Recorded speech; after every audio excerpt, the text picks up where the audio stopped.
Show.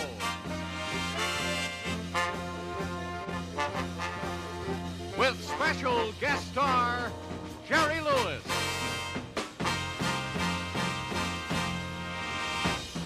Ladies and gentlemen, Dick Cavett.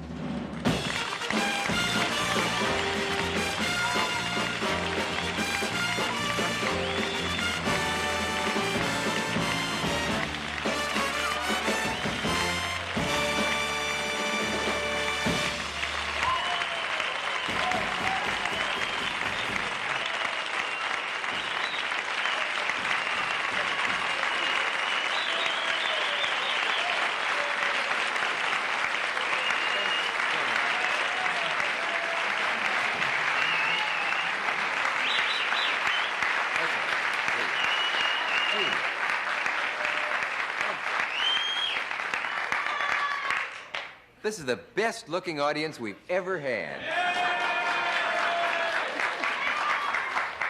It worked again. How are you? Say, here are some cards you did out in the line. I'll just rapidly race through these. You are approximately the same suit size as my husband. Where do you buy your clothes? Mrs. Schaefer. I do not buy any clothes. When someone my size comes to the show, the ushers jump him and strip him and you'd be amazed how cheap that is. I think you're the most handsome, sexy, talented man in television. Oh, I have one question. Is there any relation between what we say on these cards and where they seat us? None whatever. That's a funny one. I've been kept waiting in line so long, too long to think up an intelligent question. Oh, all right. If I have to ask something, do you think McGovern has a chance? Gotta let these people in sooner. Ridiculous. What will we be paid for writing these cards? No, we can't pay. We pay on merit. So far, you're gonna have to pay to get out of here. No, those have been good so far. I shouldn't say that. Que pasa, Dick? Why the H blank blank blank? Do you have people trying to think up these abstract questions on only 5 minutes' notice? And where's the party after the show? Jean-Paul Mounier? Where are you? You think you had to think fast then? It's at your place. What's your address? Let me announce it. Oh, never mind. Is this the first time you've had Jerry Lewis on your show? Jerry Lewis? They promised me Jerry Lester. Jerry Lewis? Oh, I hope he's still here now. How do you expect us to fill out these cards standing in line outside? Why don't you sell pencils? ABC made the same suggestion.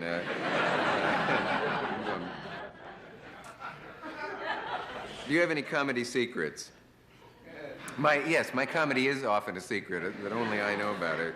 How come you never knock the competition? Is there some unwritten law that talk show hosts don't say bad things about each other?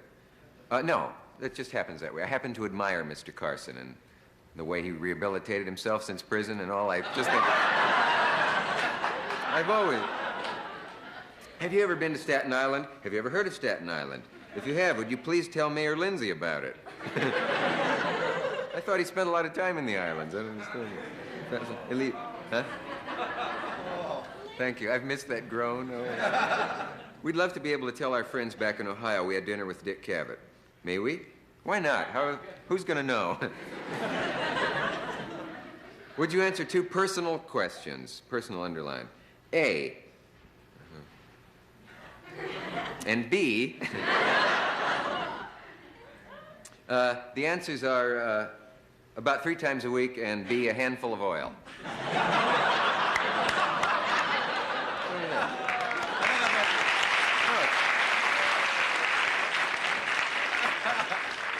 It's a question about shampooing. I don't understand you.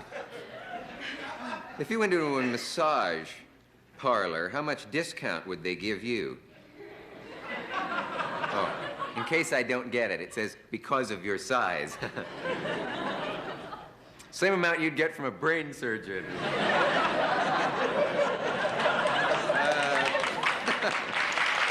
Oh, that's all right. Please. Oh, really? Hey, this is going great. Forget Lewis. I'm going on and on.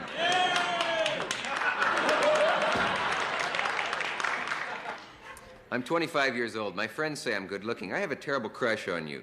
Don't read this aloud, but if the following suggestion meets with your approval, signal me by... This is absurd.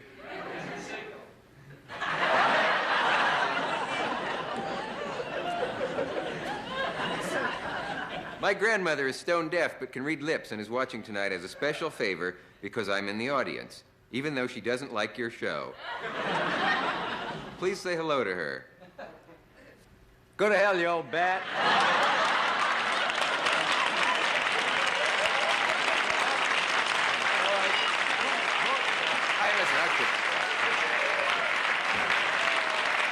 We'll be right back with Jerry Lewis after this message. I know what it is.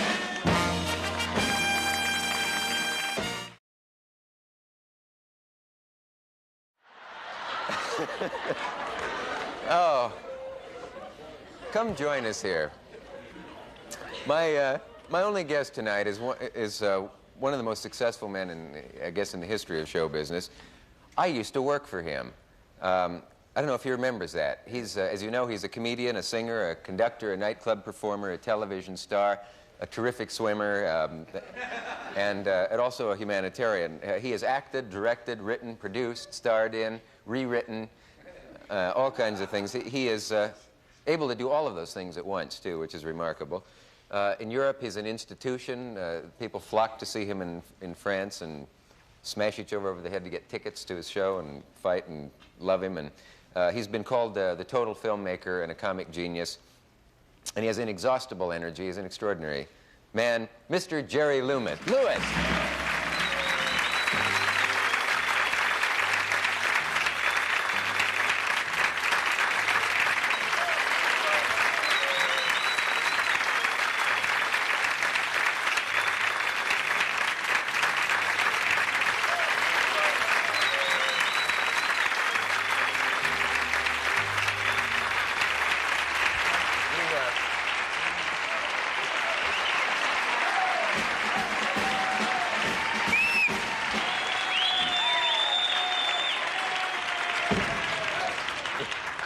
You can take him or leave him. Okay?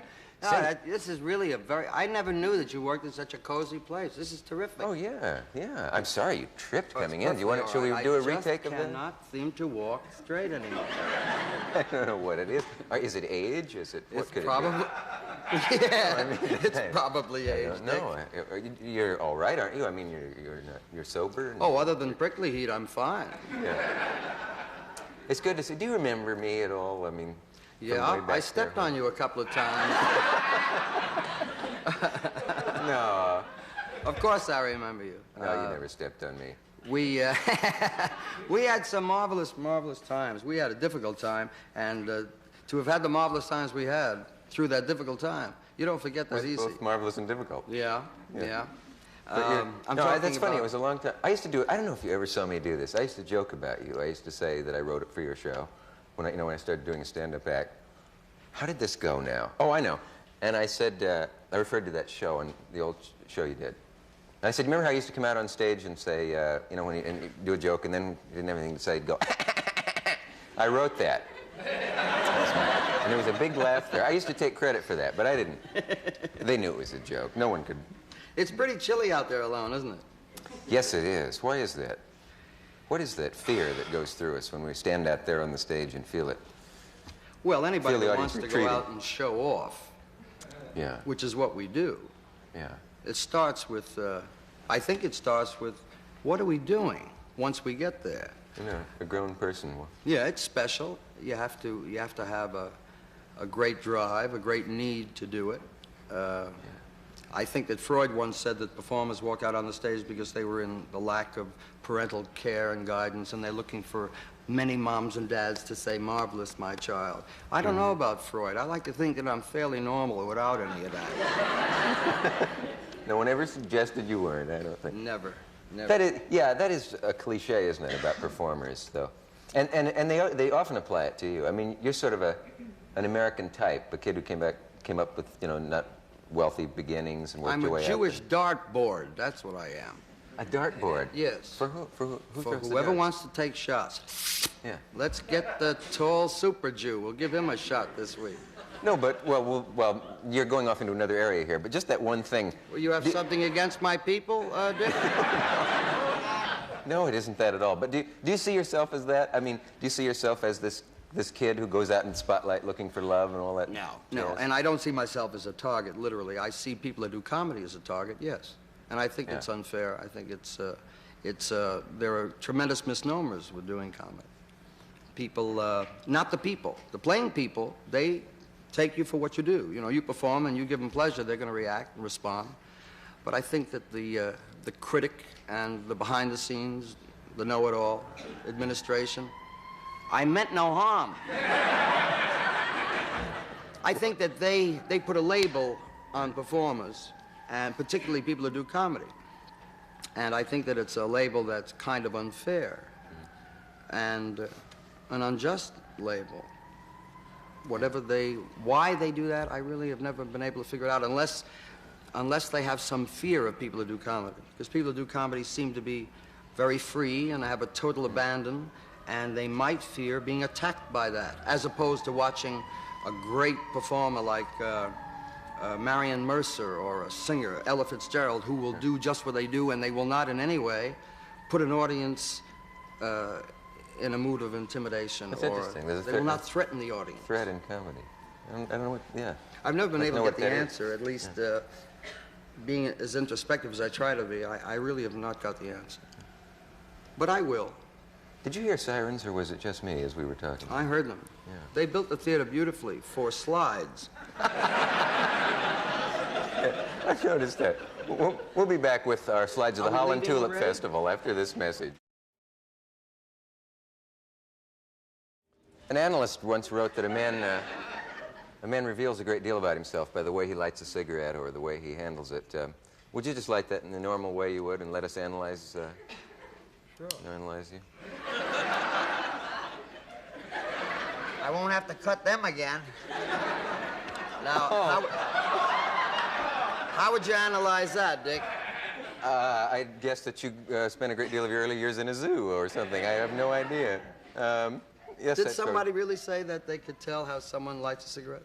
Yeah, well, sure. All that idea of body language, gestures, the way people cross or uncross their legs, or how they light a cigarette, that you can tell a great deal about them and upbringing and whatever. I don't know.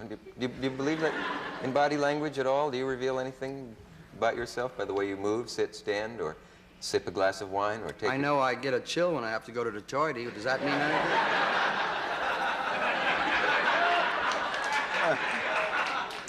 Let's see. Doesn't that happen to everyone? It depends on the heating in the establishment that you happen to be. Have you ever revealed that before, or is that a first? Oh, that's a first. That's terrific. That tells me a lot. Let me just show you how it works. I'm afraid to ask you to. No. Hey, we got a couple of clips from films of yours, and I'm trying to think what's the first thing I ever saw you do. And I know it isn't this, but one of the things that stands out in your films is that bit you do, Chairman of the Board, from Errand Boy. Errand Boy, yeah. Is that something you thought up while you were making the film, or it doesn't seem like the kind of thing they put in the script? Or that's a great compliment. Being a writer, you know what a good compliment that is. Oh. No, it's very well prepared. If it looks like, if hopefully the audience, the public will say, did you indeed make that up as you went along? That's what you hope they think. You often get that feeling in your films that you were enjoying it and you added some little bit that just... I do that. When I'm directing a film, I'll find little pieces that I'll open up a scene and drop it in, but for the most part, it's very well prepared. Yeah. A film is never made unless it's prepared. You just can't make a film unless it's pretty well spelled out on the paper. When Alfred Hitchcock was here, he said that the making of the film was not the fun part for him, but that spelling out. He said he loved the preparation, and once he'd gotten privately at his desk, once he'd gotten all the preparations made, all the plans, all the graphs, all the maps, whatever he does, so then the fun was really out of it for him. And the actual, I don't know, do you believe No, him when he says I think that I think every director has another thrill, and my excitement is the preparation, seeing it fall together, and then shooting it, and then going into the cutting room and making it work together. Do you still have the signs when you outside, this is an open set? I forget how it was worded, but you made people feel like they could walk right in where they were making a movie. Yeah, this is not a closed set. Yeah. You're welcome, come in. Yeah, we have We've always had an open set. It was never, ever, no, you cannot come in. Because I think that our business is based on glamour and excitement and people. And if you want to shut the set, well, then what are you doing? You know, you're ultimately making something that you want the public to see. Why shouldn't they see it in the virgin state? And I like the people to see. I like to show off. And so You does like the to crew. be seen making a movie? The crew likes it, No, too. that's unusual, I think. I mean, you can't imagine Ingmar Bergman opening the set, but then he works in his, well, you all work in, all directors work in a different way. Hey, can we take a look at the errand boy? Gee, I was hoping you would. Would you? I think we have a bit. Where do I look for this? Let's see. I don't know. Where do we look? I have a feeling that if we look at the nearest television screen, it'll come up any moment.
How long ago was that?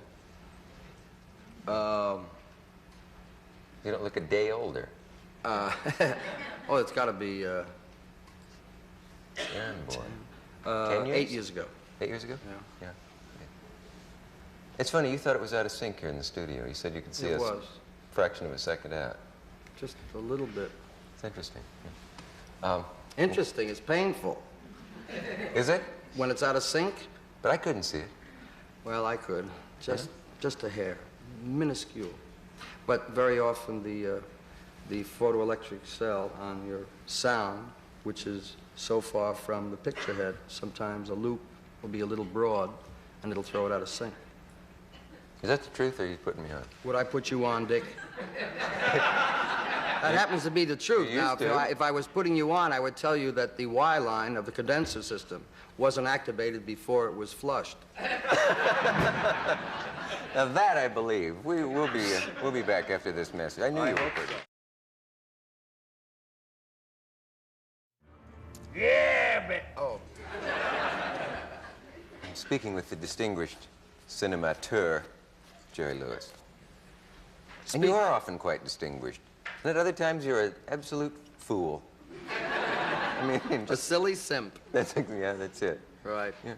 Say, you talked earlier about being a target, and it seems like nobody has been a target of the film critics more than you have. And conversely, had the same, that's the wrong word, at the same time, had more success, you know, financially and so on, and great following and all that.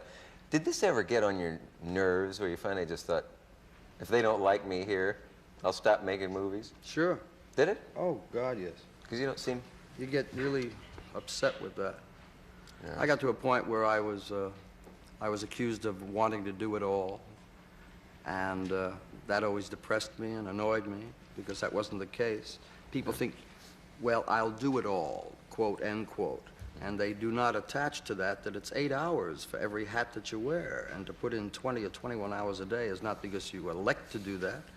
You do that because you can't find someone who will either do it with you, who you think is equally as competent and or better, but then to sit back and wait until there is someone, you would never function at all. So I learned as much about my craft as I could and tried to do as much as I could to make that totality, the end result, an important thing. Did you learn all you learned while you were just appearing in movies? Were you constantly watching to see how they were made and Watching looking through and asking. viewfinders and all? Yeah, I had a couple of hundred of the best teachers in the world, my crew, from a boom man to a mixer to a grip to electrician, cutters, editors. But I mean, effects. before you were ever directing, when you were just appearing, That's what I mean. when you and the other The minute fellow I were- finished the scene, I was in one of the departments finding out how it worked and why. Yeah. And one day, in answer to your question, one day I was really going to throw in the towel. I said, I'll just make the funny faces and just give up on caring that much that I'm going to work myself into my grave and have people then attack me on top of it by not recognizing the reason. And a very dear man, a marvelous director, Joe Mankiewicz, who's a good friend, I poured my heart out to him one day and I said, Joe, I don't know what they want from me, but what kind of a criminal am I because I choose to work so hard? And he said, Jerry, I don't particularly care that you write and direct because I write and direct. He said, I think you'll find those that are obsessed by it are those that do one thing, and you punctuate the fact that they are single-faceted and they don't like it. He said, and they want you to come over to their side. If they can knock you down, then they have one less to be concerned with. That it made a great deal of sense to me. It made me feel better anyhow. He said, the people who do what you do will not attack you for doing what you do. So it's those that either choose not to do what you do or are angry that you do in fact do it. It made sense to me. At least it made me feel better. So. Did you ever dash off a letter to a critic that bugged you? Oh, sure, all the time. Yeah. Yeah, but not when it's not when it's a critic that I don't think is a competent. When it's a competent critic that really blasted me, and he made some sense, I write him thanks for a hell of a thought. I'll examine that next time.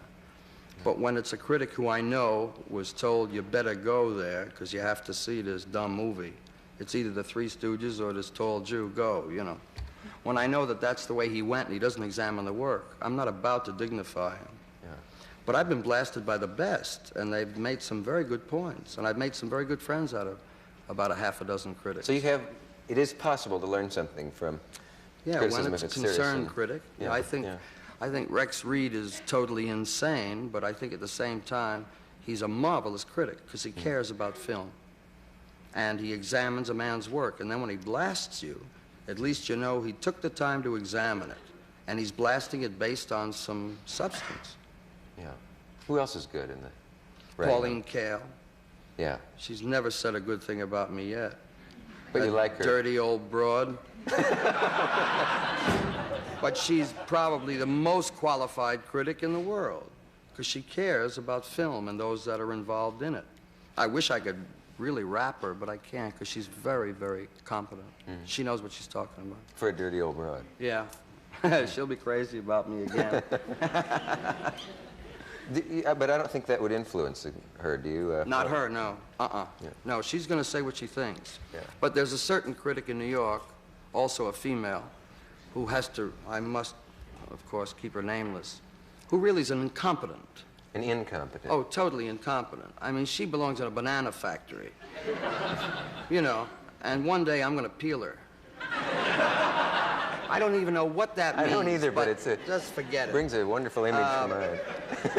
She will attack a man's work because she thinks the personality of the individual is lacking something, and I think that's dirty and Yes, unfair. you should write a separate column about your personality. Right. If you want to write a gossip column, do that. But don't take 18 or 19 months of a man's life and snap at it. What are you talking about? I'm trying to think. In New York? Well, you didn't say in New York, did you? Or did I you? might have said in New York. Oh. Oh, yeah, yeah. We'll be right back. We'll be right back. Thirsty person, get a glass or something? We're The on hell the with the glass. Oh, I'm sorry about that. Brown shoes, you deserve it. Well, you can learn a great deal about a person by the way they take a drink of water, too. You can learn a lot about how they dress, what they like thinking. Brown shoes? Is that what J Press sends you? Well, it's someone else actually sends these shoes over. I don't know where they come from. They're very smart. They just doll me up backstage and shove me out here. I really don't. No, I'm a pig in real life. But they... You're sitting with a Jew, you know that, don't you? I'll talk to you, but I won't touch you. These are your people. I don't mean in that sense necessarily. People of all persuasions. I'd like to know and what faiths sense and you creeds like meant that in, Dick. Let's find out. They seemed so fond of you when you came out here. And still do, I mean. That doesn't have anything to do with anything. Let's let them talk to you, people in the audience. I mean, there must be things about you that I wouldn't think to ask that they might, or... Oh, I think that's super. Or That's something like terrific. that. There's some nice-looking people Yeah. out there. We don't often make this offer. Why don't we move right down here into the apron of the, as we call it, the apron of the stage. MC, would anyone like to ask Mr. Lewis anything? This is a rare press conference. Maybe have some house lights so we can actually see the people. We'll get a picture of you all later. The man near there, yes, seems to... Whatever happened to Mr. Martin? He married Sid Charisse.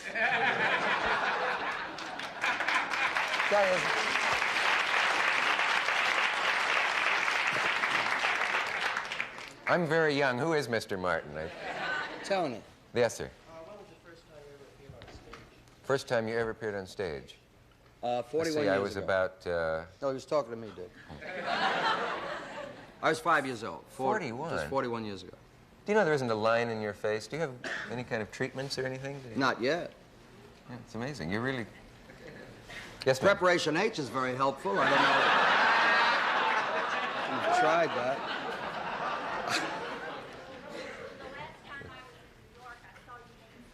Guest appearance on a daytime quiz program. You were dressed as a bellboy with lots of luggage. Do you remember what year that was? Yeah, that was 1961. Was it? It's 11 years ago. I'll be a son of a gun. Why haven't you called?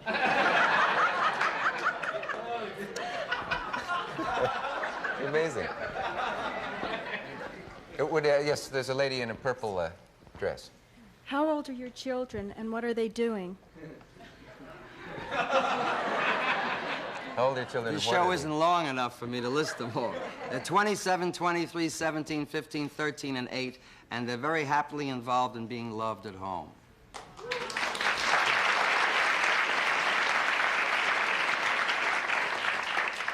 Yes, ma'am. What is your birth sign? Do you believe in I'm astrology? sorry. What is your birth sign? Yes, and does he believe in Pisces. astrology? Yeah. Do I believe in astrology? Yeah. No, No. I don't. I'm sorry. And your birth sign? Huh? Your birth sign? Pisces, fish. Pisces. Going, Beautiful. AC/DC.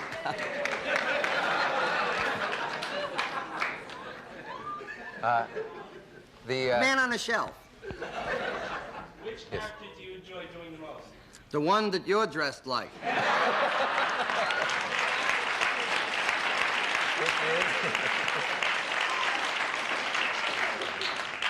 I have to answer the gentleman. I enjoy doing most all the characters. Maybe one more than the other, but it's very hard to pick. It's like saying which is your favorite kid. It's hard. It's hard, but... Huh? What do you use on your hair? On my hair? Oh, just a little spray so it doesn't get into my eyes, because it's very thin hair. Who wants fat hair? So, Hey, Artie, what about a little audio in the theater? Because I'm using him as an interpreter, and he's as deaf as I am. What did you ask what he uses on his hair? Yes, I did. What did you expect as an answer, just out of curiosity? Dixie Peach.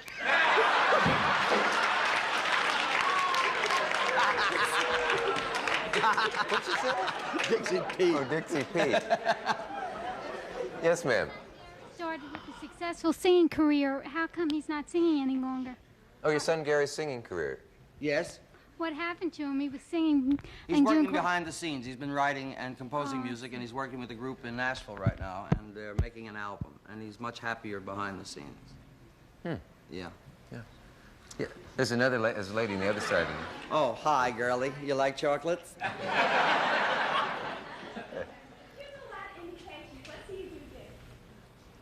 Do Dick? I'm much too tall. Now, yeah, why don't you do me, Dick? You can do an impression. Go ahead. Oh, I really want to see me do it? Yeah, I would. Good. But you gotta look at me. I can't. Come on. Come on. I can't do that.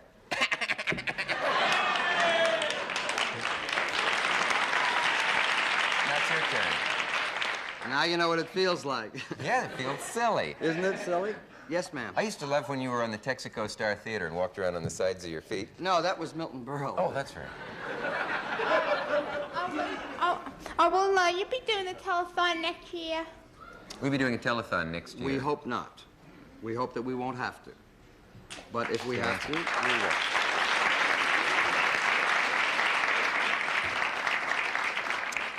Yes, ma'am. I beg your pardon?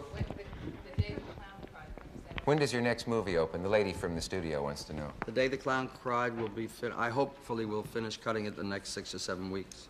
And we've been invited to the Cannes Film Festival, so I think we will open it then in May. Then it'll be released in America. Yes? Did he? Yeah. I'm sorry, Dick. No, that's right. Besides yourself, who do you think is the funniest comedian around today? And besides... He assumed that, aside from yourself, and probably aside from myself, who did you think was the funniest comedian, or is he actually worded it much better than this. I think that any man that gets up to do comedy is entitled to the heavyweight title. I don't think there is any one. I think just doing it is a tremendous responsibility and is a tremendous contribution. I'm prejudiced, of course, but I think that anyone, from Woody Allen to Jackie Gleason to Burl, right down the line, any man, Jan Murray, walks into one and makes an audience laugh, he's top draw at the time he's doing it. I don't like to put titles or ratings on them. All right. Then we have to take a message right now. Oh, I We'll hope be right so. back. Oh.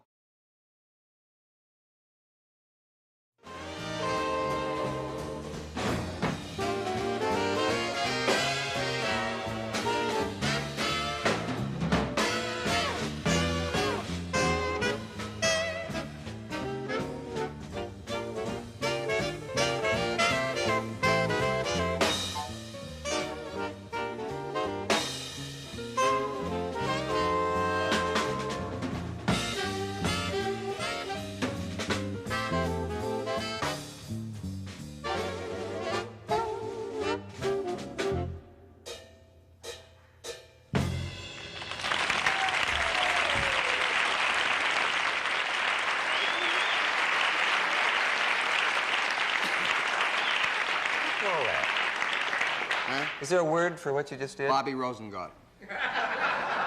That's known as Rosengardening, or No, you have to have a pretty special conductor and a very, very experienced musician to do that. And Bobby and his boys are super.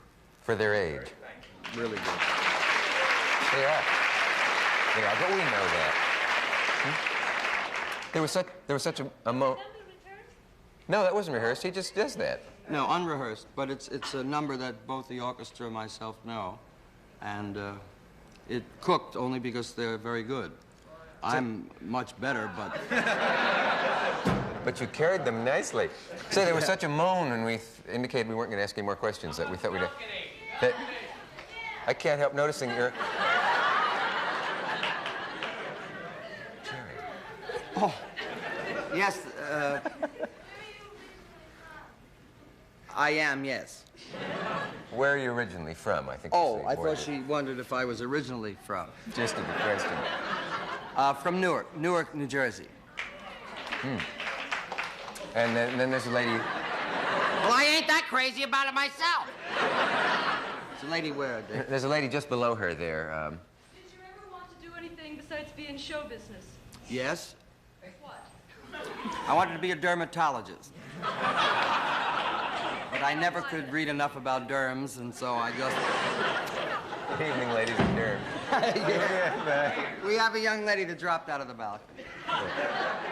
Do you ever plan on doing another late night talk show? No, dear, no.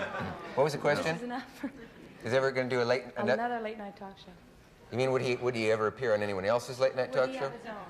Oh, do your own late night talk show? No, I did that. I was on for almost an hour. 1 year. It's a lady on another aisle. Who was most influential in your career? Influential. Who was the most influential in your career? My mother and father, when they decided to... To let you go into show business. To let me go into show business, yes. Yeah.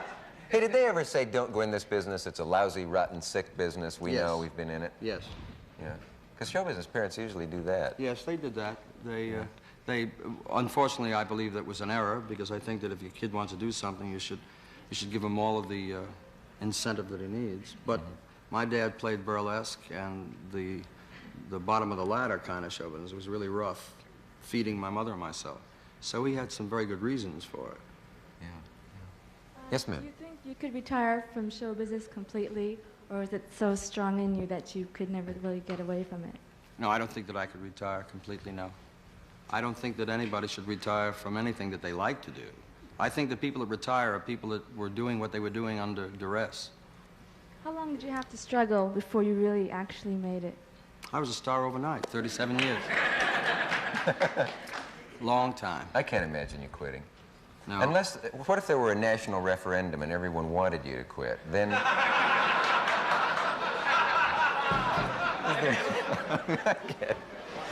You break me up. And you probably will. There's a lady that, I mean, a gentleman, sorry.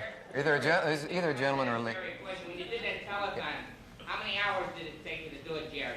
Did it doing a tremendous job for it? You deserve a lot of credit. Thank you. Well, we're on for 20 hours. 20 hours. We prepare some 20 hours prior to airtime, so we work about 40 hours straight. And the director of this show is my director on the telethon, which Dick was kind enough to allow me to have, Artie Forrest, best director in the medium. And he's really... And he went the same amount of hours as I did, as did the crew. A lot of people, an awful lot of people. And no one man really should get the credit for it. How long does it take you to get back, sleep that off after you're up that long?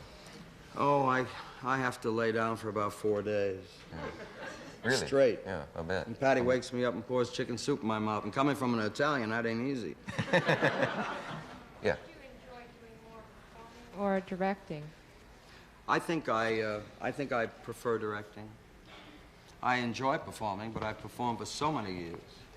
And I have had all of the marvelous things that happen from performing. I wouldn't like to abandon it. It's always a delight to get in front of an audience. But if you had to give up one, you might give up the so. performing? That's interesting for somebody whose blood it's in, the way it is yours. I'm sorry, we have to take another message, and then we'll be right back. We were just talking during a break, because I remember I used to watch you work out in the studio in Paramount, and you had that, you had devised a thing with a television camera connected to... Welcome back to Meet the Press. I'm Lawrence Spivak. Hi. Oh, no.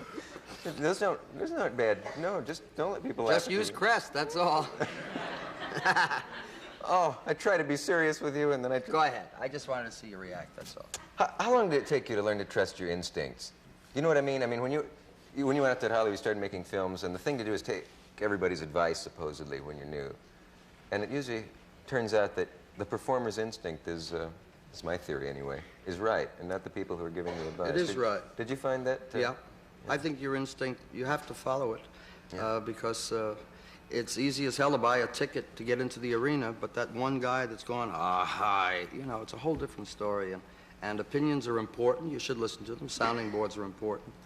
But if you don't follow your instinct and you follow the words of those on the perimeter, you'll wind up being what they are, and you'll be what they think, and you're not your own man. Nothing's worth that. There's a story about a film you made. It's in your book about filmmaking, and they told you to recut a film completely. Do you know the one I'm talking about? You made a film and they wanted you to recut it. And Yeah. could you tell what you did? Well, I told them that since they were my partners and they were putting up 50% of the money, they were entitled to their opinion. I disagreed with it. But as the director, I felt that they were entitled to the cut that they made mention of. And I recut the film, but I just juggled some sequences and never deleted a frame and ran it for them, and they looked at me when it was over and said, now you got a picture. Having gotten rid of all that bad stuff. Right. Yeah. It ran exactly 86 minutes, and when I ran it for them, it was 86 minutes, and they thought it had greater pace and the marvelous. Maybe it did, though, in a sense. I mean, they thought you had taken things out, obviously, and you But had. I recut it for release. Isn't it a different movie when you recut it in ways maybe they didn't understand? Well, when you have separate pieces of visual comedy, and one falls in slot 5 and one falls in slot 7, 5 and 7 interchange doesn't make the change in the structure of the film. Yeah. What I did was recut it the original way for release, and they still thought it was the same way that they said, now you got a film. Yeah. Is that the one you They're put going to love watching this.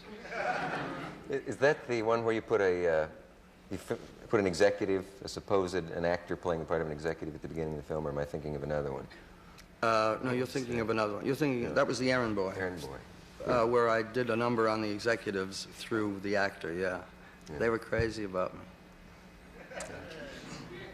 Is it, I don't know, I don't know enough about you to know whether, can you tell them to just buzz off, even if you know that it will cost a great deal or that it will louse you up? I mean, no. What am I trying to say here? I know. You know what I mean? I mean, when you're rich and famous and successful, it's easy in a way to say, well, you know, go away. But you don't do that.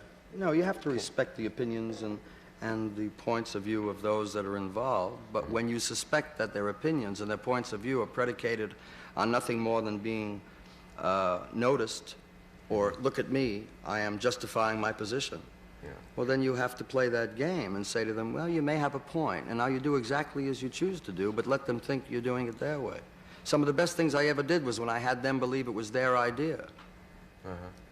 It wastes time, though, doesn't it? Yes, it's time-consuming, and it's unfortunate. But people in the theatrical world are supposed to be neurotic. Engineers, technicians, all of us that work together as a unit to produce a show or a film are supposed to be some kind of oddball people. When in actual fact, we're very concerned people that want to do the best we can with what we have to work with. And they really believe we're looking to sabotage them. We're not. We want to do the best for them. Some of our best customers are our enemies, unfortunately. Be the title of your next book. That's I good. hope so. I like that.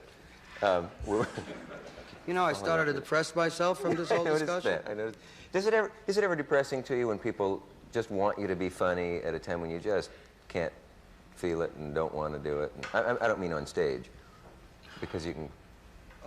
Yeah. Say, hey, Jerry, make a face, do a funny thing. Oh, that's not depressing. That's more degrading, I think. Because you'd like to be considered a human thinking thing behind that comic guise, and again, instinct. Let me be funny if I feel like being funny. And I would love to make you laugh at a party, but don't invite me to the party to do it, because I'll know that. Invite me because I'm a man. Once I get there, I may create some laughter, but let me come as a person. When you know you're invited so that maybe you'll go, ha-ha, no chance. First of all, you don't go. So you spend a lot of time alone. I suppose putting your funny teeth in front of the mirror. And We'll be right back. I was hoping we could get away from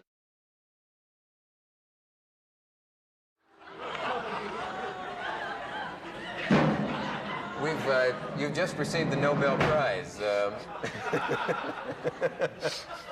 Now, if you do things like that, someday your mouth will stick that way, and you will never be able to get it back. Well, he certainly seemed like a nice fella, didn't he? He certainly was. Do you ever, to this day, go out in front, can you still go out in front of a nightclub audience and just bomb? Is it possible? I mean, once you've gained all that acceptance and all that... Sure, of course. Really? I mean... It's easy. I can't believe it. Because you got all that going for you. You've got years and years of... Well, that used to be the case. I think that when you had so much going for you, you could walk out and you were accepted and you could hardly do anything wrong, but not today anymore. We live in too bright a society. People are too aware. And the economy is such that you can't even wing a show and look to find marvelous, magical things that you used to do for fear that you may impair that show. And you have people sitting in a nightclub who are going for $80 or $100, and you better do everything you know works and do that 70, 75 minutes and be sure they've been entertained. You just can't, as they say, cock around anymore. You've got to go out and work. Yeah. And or they'll sense that they're not getting their money's worth, that he's just throwing this one away. Well, you're just taking a chance. Experimenting. Yeah, you're taking a chance. But you're an improviser. You can't... I love to improvise, but within the context of what I know is solid, and I can always revert back to so that they will indeed get their money's worth. Whereas I used to jump away from what I had planned and just go totally insane. Yeah. And 2 out of maybe 4 of those would work. But you can't do that today. Or do you still teach at UCLA? USC. Oh, I'm sorry, USC. That's all right. Well, I had one of the letters right. Or 2 of them, actually. Yeah. But Yeah. you did a film class. You do a film class there. Yes, a class on direction. And it's really very rewarding. I learned a lot teaching. You're actually on the faculty. Do you get a paycheck? Oh, yeah, $440 a year. Is that so? $110 a semester, pays for the parking and tickets. But I'm very proud of that association with the university. It's the finest cinema school in the world. You got giant success very young. When you first hit big, you were still in your... 18. Teens. Yeah. Well, who did you go to for advice? You must have made a lot of mistakes then. I mean, there are rumors that you gambled all your money away, that you did all kinds of things at that age. How much of that is true? Some. Yeah. You never gamble all your money away, or you're a fool.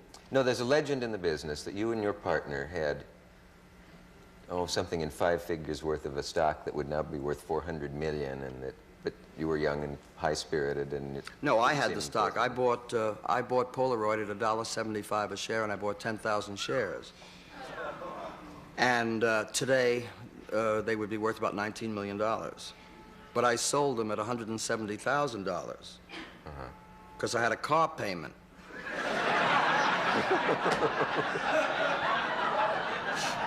But I got some news for you, sweetheart. When you have a car payment, $170,000 is $19 million. I'd like to have seen that car. You could have gotten a train for $100. Well, that's no, but I sold it because I really thought at $17 I had done very well.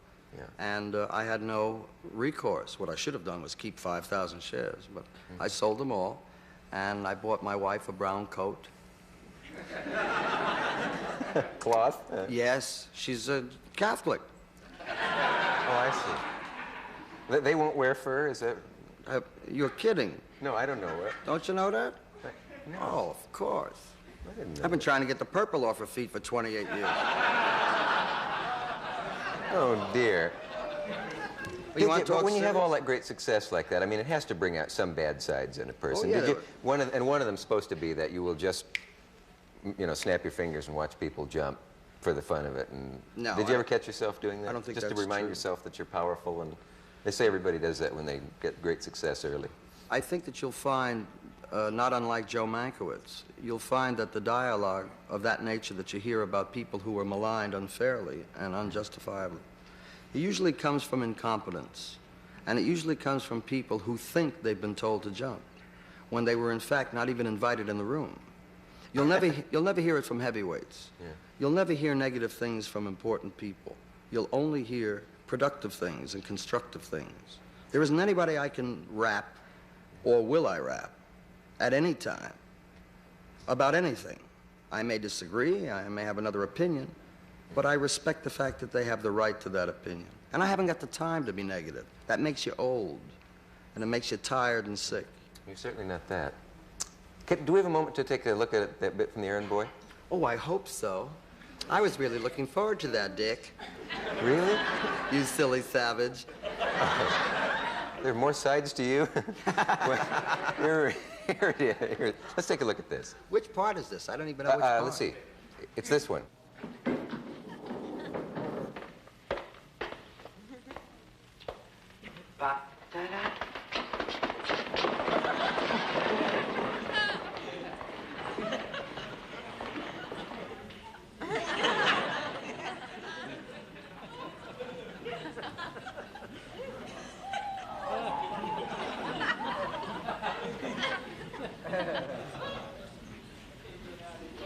That Lindbergh sure had guts, didn't he?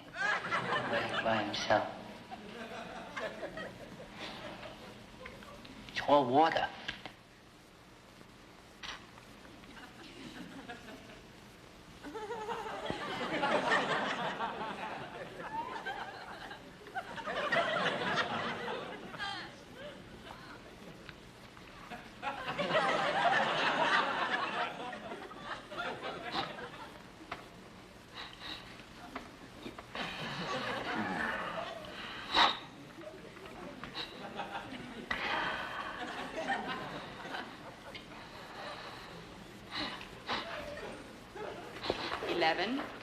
Anyone for 11?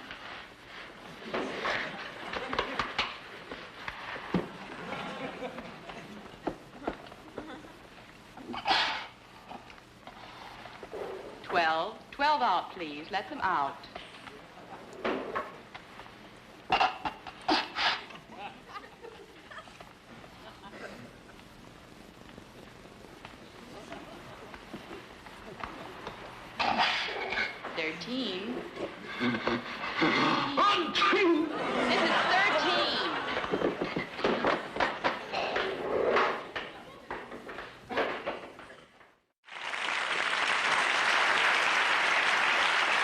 We have a message. Local stations will be right back.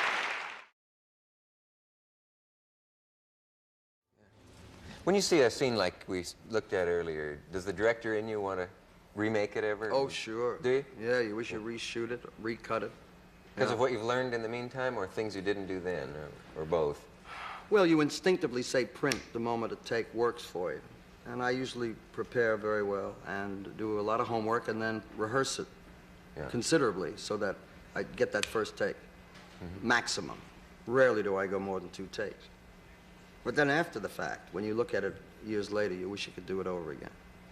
And I guess it's because you have learned, or you could have done something more. As a director, not as a performer mostly. As a director. As a director, yeah. Well, the performer gets away from you sometimes. Sometimes the petulance of the actor, the childlike needs and tendencies of the actor can overshadow the director's thinking, and you have to split yourself so totally. Very often he can take over, and you don't know what's happening. It's schizophrenia. Have you had bad emotional blows in the business? I don't know if you'd rather never talk again about the split up with Dean Martin, but I have a feeling at the time that was quite a... Oh, no, that was a marvelous 10 years. He built me a lovely home in Bel Air. I'm very grateful to him for that. But once a relationship became rusty, we were both wise enough to know that it couldn't continue. But that's a blow like a man and a woman getting divorced, or a blow like any relationship that was important and then became thinned out, as it were. But that's so long ago. It's like talking about Lindbergh, you know. I want to talk about now and tomorrow. Think you'll see Martin tomorrow? He might. If he's with Sid Charisse, I will. I'll get off that subject, but I mean, if you knew he was at a party and you were invited, would you avoid it just because it's... No. I would probably be very anxious to go. I don't know what would happen at the time. Is there a talk you hope you'll have someday about it all? Have you ever really gotten to thrash it all out? I really don't think that that's feasible. I don't know that that's something that would happen. Because he's the kind of a guy that would not like to do that, and I'd respect that. And if I saw him tomorrow, it would be just like we never left one another. I would do the first joke that I would think of that would recall something that would make him laugh, I think. Yeah. That's like asking a man, what would you do if the house was on fire and your children were screaming, please help me, Daddy? I love the fathers that say, oh, yes, I would go and help them, knowing full well I would die. I think that's a lot of garbage. I think you have to have it happen. And only then, and I would like to think as a father, hopefully, that the good Lord would let me do the right thing. I'd like to save them. But for me to sit here and tell you that's what I would do, that's foolish. I don't know. I'd like to do the right thing, but until it happens, I don't know. You didn't know you were sitting with Norman Vincent Schwartz, right? It seems funny to say you've had greater success anywhere than you have here because it's been so giant in this country, but it does seem that in Paris you are idolized to an even greater degree than your audiences here, come to see you. You know, they write whole issues of film magazines about you there. It's a whole different world in Europe. What is that? In France particularly, I wonder. Well, it's happened in the Netherlands, it's happened in Spain, Italy, Germany. I mean, it happens with American jazz artists, it happens with a lot of American entertainers. My last film in Germany just played 64 weeks first run in the most important theater in Berlin. So that's happening there now. And I think it's only because they don't have the time or the inclination to look at so much that there is to see, such as spectator sports and 18 hours of television a day. I think the American public is somewhat overstuffed, and the excitement of seeing someone that they really like and want to be excited about has been diminished by the fact that their nerve ends have been honed down because there's just so much. Numbed to entertainment. I think so. Yeah. And in Europe, they only have television. In France, maybe 2 hours a day. And they're still very excitable about things they like and enjoy, and they have the time to examine it. They go to the theater like we will go to possibly an inauguration here. They make it that kind of an evening to go to a movie. Very special. And they're maintaining the cinema. We got the word cinema from them, which gives it tremendous respect and importance. And people that love film go there and they walk away as a technician or as an artist, feeling fulfilled and satisfied. When was it you first played there in person alone? And they last year, last April. Carried you through the streets and all of it. Yeah, last April. Yeah. It was really unbelievable, unbelievable. Something that I would do here for an American audience, as I did the other night closing in Boston. It may take about 2 minutes of a mime piece that I do. In Paris, it ran 7.5 or 8 minutes, the same identical bit. Just because of the, what, applause, or you padded it, or you improvised? They recognized more things in it, and they would draw upon your resources and draw upon your inventiveness to make it a broader piece of mime. And consequently, I would do a show there for 85 or 90 minutes that would run here for 60. And it was all the extensions of their laughter and bravo. Many times they read things into a thing that you've created that isn't really that great. But you can't tell them you're nuts. If they're enjoying it, let them enjoy it. I'm sorry, we got to take a pause. I didn't mean any harm. Oh, we'll be right back. Aha! Now, Mr. Lewis, why exactly did you go aha at that point? I don't know. It was so quiet here that I figured I'd remind them that something was happening. Doesn't it kill when people analyze comedy and Now, let's take the imitation of an ape that Mr. Lewis just did. That was an imitation of a monkey. A monkey, yes. A chimp. Was that an attempt to show man's essential animal nature? Was it? No, it was an attempt to give a plug to the family. Oh, I see. Doesn't it kill when people sit around and they find all of these elaborate intellectual reasons for something that's just funny and there's no real explanation? Yeah, well, they do that. They're very guilty of doing that in the English press and the French press. Yes, the English are maybe worse than the French at that. The French. Because I wrote a joke about a fat lady, and she was carrying a bundle in the street. The English writer wrote that there was a psychological and pathological, and/or one or the other, reason for this visual in the Jerry Lewis film, which dates back to possibly an inherent pain in his heart based on the mother who could have been obese It's a fat lady joke, you dummy. Period. It had nothing to do with none of that. But meanwhile, while you're reading it, you're thinking, could that be my mother? You know, and it really doesn't work. It also could curb your instincts if you read too much of that stuff, because you start thinking, why am I about to do this? Right. You have to be very careful. Yeah. That's what is known as taking yourself too seriously. Yeah. How much sleep do you need? Can you? Last time I slept was February 3rd. That's amazing. Just amazing. I need and I believe it. 4 hours. 4 hours a night. Oh, how do you do that? Very well. I'm sure you do, but I mean... Yeah. I just can't, I think as you get older, you need less sleep. I think when you get as old as I am, you'll recognize that. How old are you? 46. I'll be 47 March 16th. I'm a fish. Is that true, 46? Yep. You look much older than that. Would it be fun for you're giving me that look. Would it be fun for you to go back to school now, maybe now that you've had all the other experiences and successes and all like that? When you're at USC, I mean, aren't you ever tempted to sit in on a philosophy class or something like that, since you had to leave school? What could they teach me? Are you unteachable? No. I thought about that, as a matter of fact. A couple of years ago, I thought about taking a night course in philosophy.